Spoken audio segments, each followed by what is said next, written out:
প্রিয় খামারিরা, আসসালামু আলাইকুম ওয়া রাহমাতুল্লাহি ওয়া বারাকাতুহু।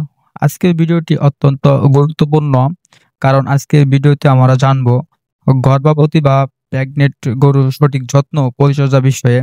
তো ভিডিওটি মনোযোগ দিয়ে দেখুন। একটি ছোট্ট ভুলের জন্য গাভী ও গাভীর বাচ্চা অনেক ক্ষতি হতে পারে। তাই আমাদের উচিত গাভী গর্ভাবস্থায় সঠিক যত্ন ও পরিচর্যা নেওয়া। তো শুরু করা যাক আমাদের আজকের মূল টপিক। এখানে এই গাভীটি দীর্ঘ ৮ মাস থেকে গর্ভ অবস্থায় আছে। গর্ভ অবস্থায় গাভীকে রাখতে হবে পরিষ্কার, শান্ত ও সূক্ষ্ম স্থানে। গরু যেন অনায়াসে শুতে এবং উঠতে পারে। প্রতিদিন গোয়ালঘর পরিষ্কার পরিচ্ছন্ন রাখতে হবে। মশা মাছি থেকে দূরে রাখতে হবে, তা না হলে গাভীর সমস্যা হতে পারে।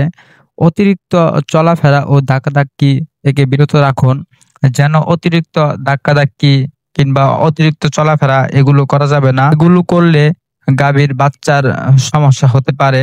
তাই অতিরিক্ত চলাফেরা থেকে বিরত রাখুন। গাভীকে নিয়মিত খাদ্য প্রদান করুন।